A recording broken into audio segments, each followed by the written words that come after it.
So ಇವತ್ತು ನಾನು ವಿಷ್ಣುವಿನ ಮೊದಲನೇ ಅವತಾರ ಮತ್ಸ್ಯ ಅವತಾರದ ಸಾರಾಂಶ ಬಗ್ಗೆ ಮಾತಾಡ್ತೀನಿ.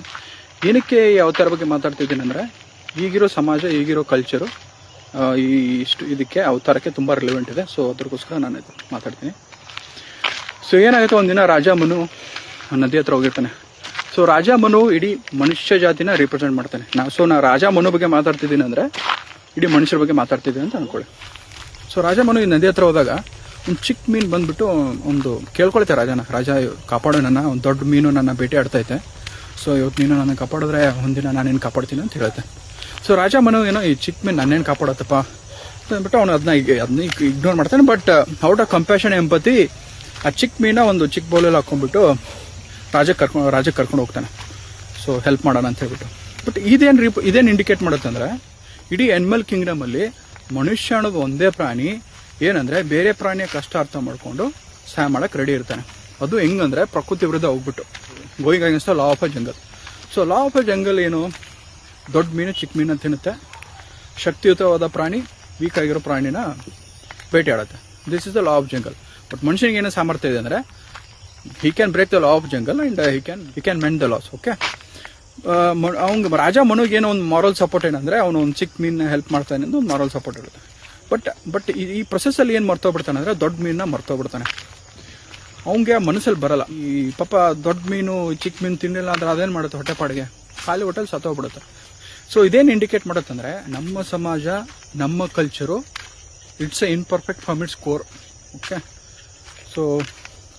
ಸೊ ಏನು ಮಾಡ್ತೀವಿ ಅಂದರೆ, ನಮ್ಮದೇ ಆದ ಒಂದು ಬಿಲೀಫ್ ಸಿಸ್ಟಮ್ನ ಕ್ರಿಯೇಟ್ ಮಾಡ್ಕೋತೀವಿ, ನಮ್ಮದೇ ಆದ ಒಂದು ಕಲ್ಚರ್ನ ಕ್ರಿಯೇಟ್ ಮಾಡ್ಕೋತೀವಿ. ಆಮೇಲೆ ನಮಗೆ ಬೇಕಾಗಿರೋದು ಮಾತ್ರ ನಾವು ಇನ್ಕ್ಲೂಡ್ ಮಾಡ್ಕೋತೀವಿ ನಮ್ಮ ಸಮಾಜದಲ್ಲಿ. ಮತ್ತು ನಮಗೇನು ಹೆಲ್ಪ್ ಆಗಲ್ಲ ಅದನ್ನ ಎಕ್ಸ್ಕ್ಲೂಡ್ ಮಾಡ್ತೀವಿ. ಗಿಡ ಮರಗಳಾಗಲಿ, ಪ್ರಾಣಿಗಳಾಗಲಿ, ಯಾವ್ದು ಹೆಲ್ಪ್ ಆಗುತ್ತೆ ನಾವು ಇಟ್ಕೋತೀವಿ, ಯಾವ್ದು ಹೆಲ್ಪ್ ಆಗಲ್ಲ ಅದನ್ನ ಹೊರಗಡೆ ಹಾಕ್ತೀವಿ, ಸಮಾಜದಿಂದ ಹೊರಗಡೆ ಹಾಕ್ತೀವಿ. ಸೊ ಏನಾಗುತ್ತೆ ಅಂದರೆ, ಮೀನು ತುಂಬ ಬೇಗನೆ ಬೆಳೀತಾ ಇರುತ್ತೆ. ಯಾವ ಲೆವೆಲ್ಗೆ ಬೆಳೆಯುತ್ತೆ ಅಂದರೆ, ಹಂಗೆ ಎಷ್ಟು ಸ್ಪೀಡಾಗಿ ಬೆಳೆಯುತ್ತೆ ಅಂದರೆ, ಬೌಲಿಂದ ಟ್ಯಾಂಕಿಂದ ಪೌಂಡಿಂದ ರಿವರು. ಸೊ ತುಂಬ ಬೇಗನೆ ಬೆಳೆಯುತ್ತೆ.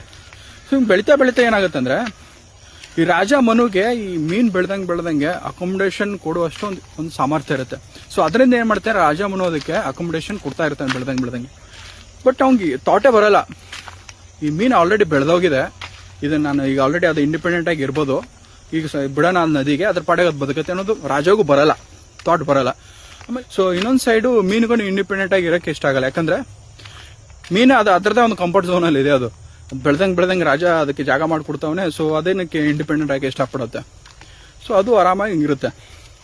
ಸೊ ಇದೇನು ಇಂಡಿಕೇಟ್ ಮಾಡುತ್ತಂದರೆ, ನಮ್ಮ ಇನ್ಪರ್ಫೆಕ್ಟ್ ಬಿಲೀಫ್ ಸಿಸ್ಟಮ್ನ, ನಮ್ಮ ಇನ್ಪರ್ಫೆಕ್ಟ್ ಕಲ್ಚರ್ನ ಸಸ್ಟೈನ್ ಮಾಡೋಕ್ಕೆ ಗಿಡ ಮರಗಳನ್ನೆಲ್ಲ ಕಡಿದ್ಬಿಟ್ಟು, ಆಮೇಲೆ ಈ ಕಾಡ್ ಮೇಲೆ ಡಿಪೆಂಡೆಂಟ್ ಆಗೋ ಪ್ರಾಣಿಗಳನ್ನೆಲ್ಲ ಸಾಯಿಸ್ಬಿಟ್ಟು ನಾವೇನು ಮಾಡ್ತೀವಿ, ನಮಗೆ ಯಾವುದೋ ಒಂದು ರಿಯಲ್ ಎಸ್ಟೇಟ್ ಆಗಲಿ, ಒಂದು ಅಗ್ರಿಕಲ್ಚರ್ಗಾಗಲಿ ಒಂದು ಜಾಗ ಮಾಡ್ಕೋತೀವಿ. ಹಾಗೆ ಏನೈತಿ ಬೆಳೀತಾ ಹೋಗ್ತೀವಿ. So this is what it indicates. ಇದೇ ಮೆಂಟಾಲಿಟಿ ಮೇಂಟೈನ್ ಮಾಡ್ತಾ ಹೋದರೆ, ಸೊ ಹಾಗೆ ನಾವು ನೇಚರ್ನ ಹಾಳು ಮಾಡ್ತಾ ಹೋದರೆ ಏನಾಗುತ್ತೆ, ಒಂದು ಟೈಮ್ ಬಂದ್ಬಿಡುತ್ತೆ. ಆ ಟೈಮ್ ಏನಂದರೆ, ನೇಚರ್ ವಾಪಸ್ ಹೊಡೆಯೋಕ್ಕೆ ಸ್ಟಾರ್ಟ್ ಮಾಡಿಬಿಡುತ್ತೆ. ಓಕೆ, ಅದನ್ನ ನೀವು ಎಂಡ್ ಆಫ್ ದಿ ವರ್ಲ್ಡ್ ಅವ್ರ ಪ್ರಳಯ ಅಂತ ಹೇಳ್ಬೋದು. ಸೊ ಈ ಸ್ಟೋರಿಲೂ ಹಂಗೆ ಆಗುತ್ತೆ. ಸೊ ಆಲ್ಮೋಸ್ಟ್ ಮೀನು ತುಂಬ ದೊಡ್ಡದಾಗಿ ಬೆಳೆಯೋಷ್ಟೊತ್ತಿಗೆ ಎಂಡ್ ಆಫ್ ದಿ ವರ್ಲ್ಡ್, ಒಂದು ಪ್ರಳಯ ಥರ ಒಂದು ಸಿಚುವೇಶನ್ ಕ್ರಿಯೇಟ್ ಆಗಿಬಿಟ್ಟಿರುತ್ತೆ. Almost end of the world ಥರ ಒಂದು ಸಿಚುವೇಶನ್ ಕ್ರಿಯೇಟ್ ಆಗಿರುತ್ತೆ. ಸೊ ಅವಾಗ ಮೀನು ವಿಷ್ಣು, ಸೊ ಅವಾಗ ರಾಜ ಮನುಗೆ ಗೊತ್ತಾಗುತ್ತೆ ಈ ಮೀನು ವಿಷ್ಣು ಅವತಾರ ಅಂದ್ಬಿಟ್ಟು. ಇದು ಅಲ್ಟಿಮೇಟ್ಲಿ ಏನು ಇಂಡಿಕೇಟ್ ಮಾಡುತ್ತೆ ಅಂದರೆ, on the name of development we are expanding to sustain our culture, to sustain our society.